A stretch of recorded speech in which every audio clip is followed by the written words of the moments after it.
Olá, meu nome é Ney Maria, eu sou fisioterapeuta e hoje eu quero conversar com você sobre a demência frontotemporal.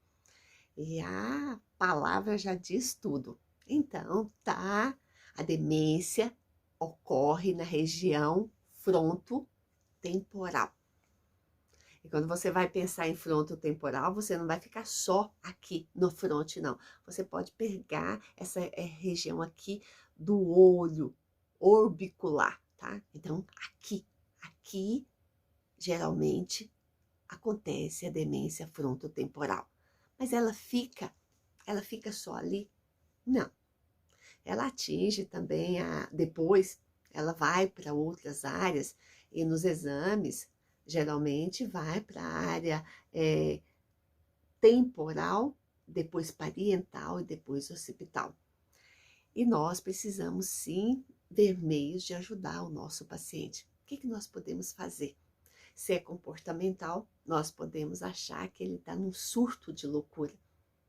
E nesse surto de loucura, a gente precisa pensar em mudar o ambiente.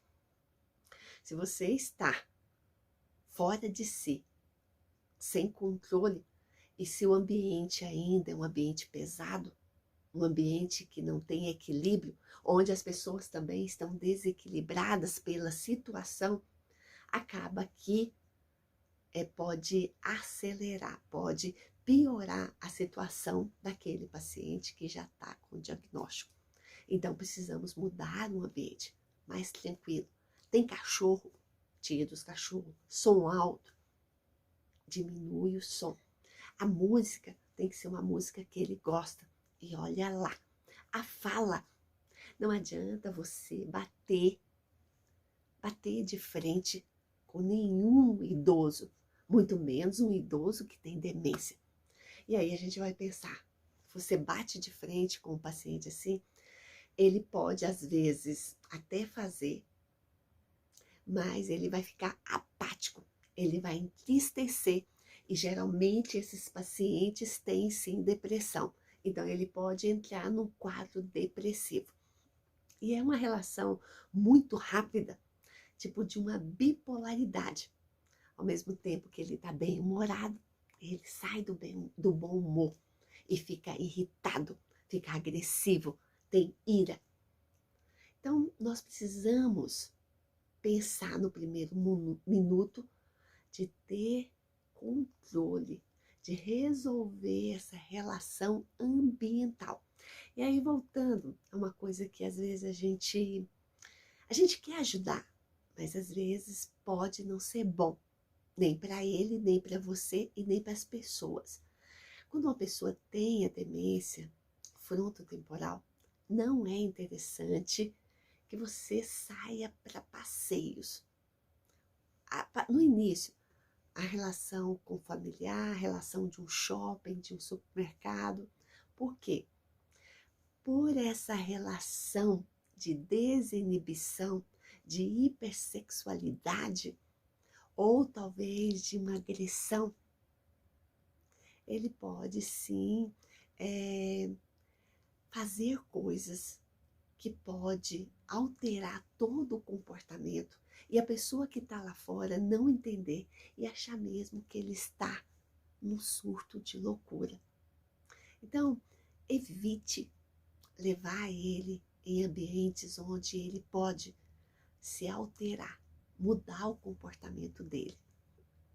E aí a gente vai pensar, mas a demência frontotemporal fica só nesse excesso de mudança de comportamento, de emoções, tem uma grande relação da linguagem, não consegue falar, não consegue entender, não consegue articular a palavra?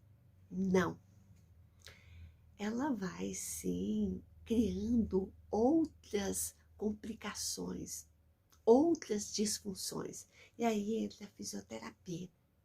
Eu também posso, no meu dia de fisioterapia, criar-se um ambiente tranquilo. Porque se eu não criar um ambiente tranquilo, eu não vou conseguir fazer a fisioterapia. Então, ela vai ter uma disfunção também na parte da deglutição, da mastigação, da salivação, da contratura, da rigidez do paciente, do seu familiar. E aí você vai pensar, mas e aí, o que eu posso fazer?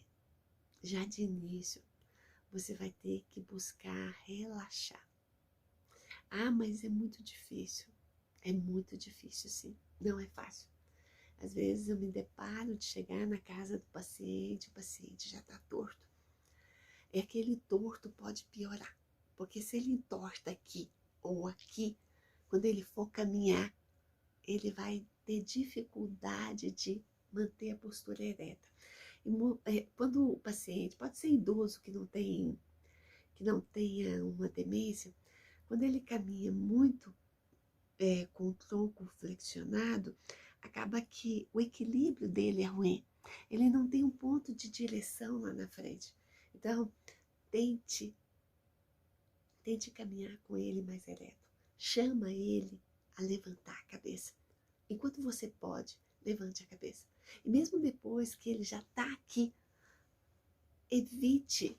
Se você for caminhar de frente, põe que você já está acostumada a caminhar com ele na frente, ele segurando aqui, coloca a mão dele aqui, aqui. Porque quando ele coloca a mão dele aqui, se ele for baixo ou alto, acaba que ele vai levantar o tronco.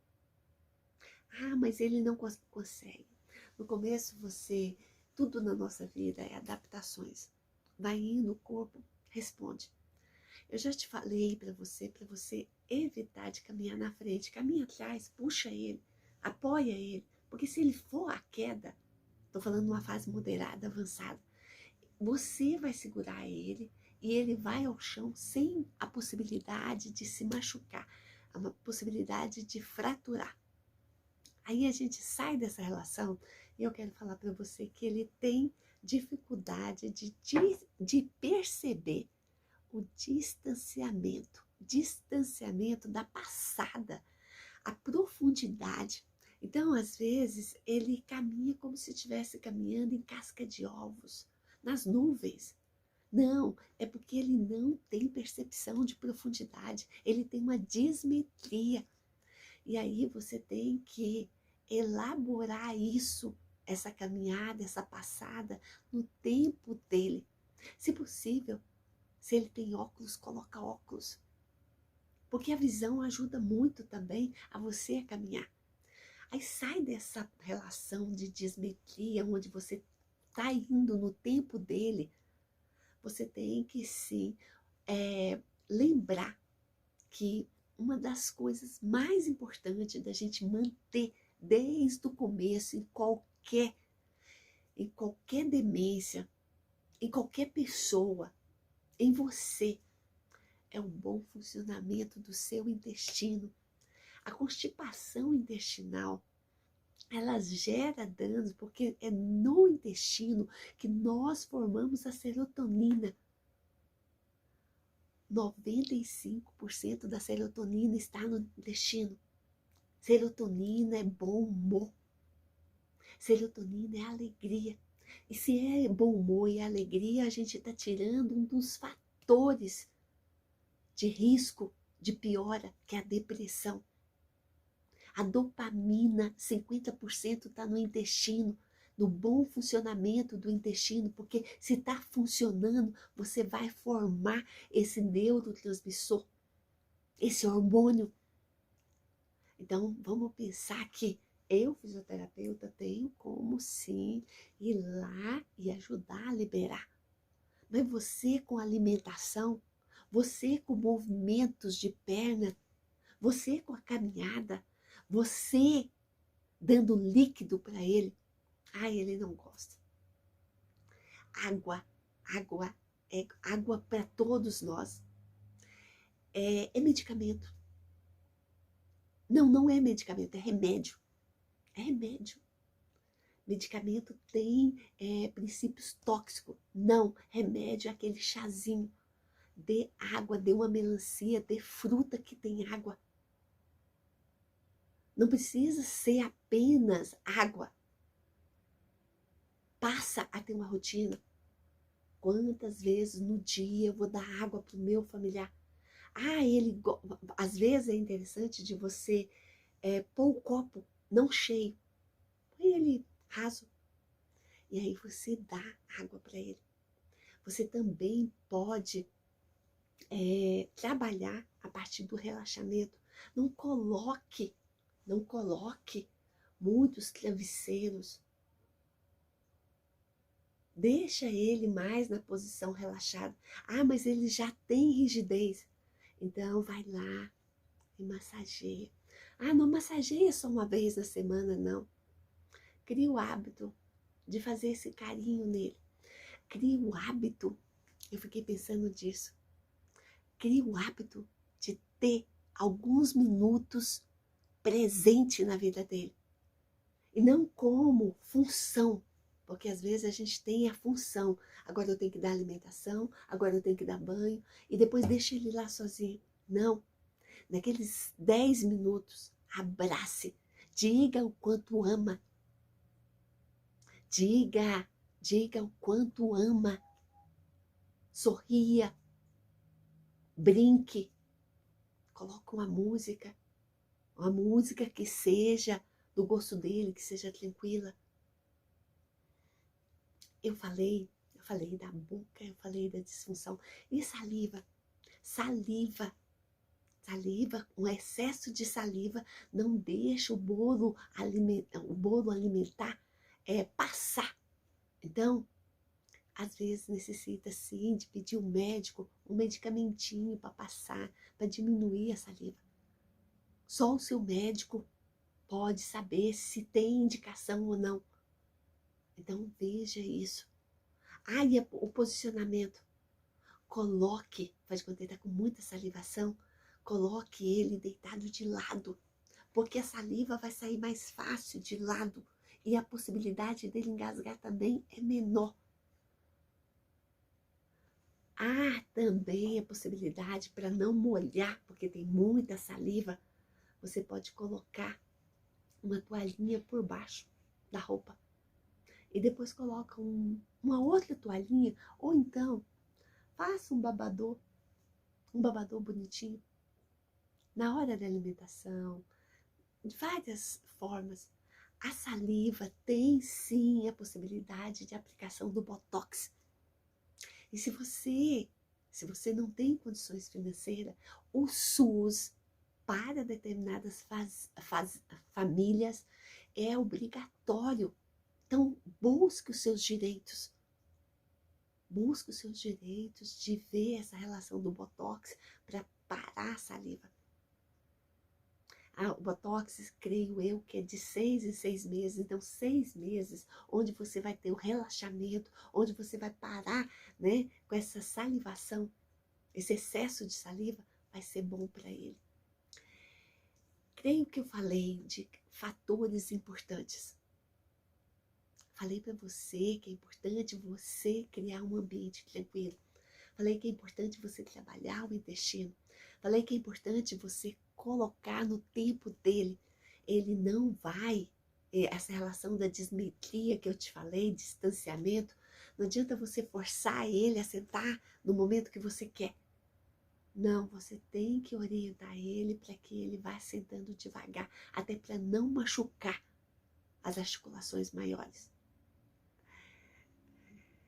Essas são as minhas orientações. Lembrando que no começo é mais comportamental, mas depois vai atingir todo o corpo. E nós precisamos mudar o circuito para que ele e para que você não venha sofrer mediante o avançar da doença. Muito obrigada. Eu estou com um canal no YouTube, Humanizando Vidas, Neí Maria Garcia, fisioterapeuta. Compartilhe a sua vivência, compartilhe a sua dor, transforme vidas, ajude mais pessoas. Inscreva-se no meu canal e eu te espero no próximo vídeo. Muito obrigada.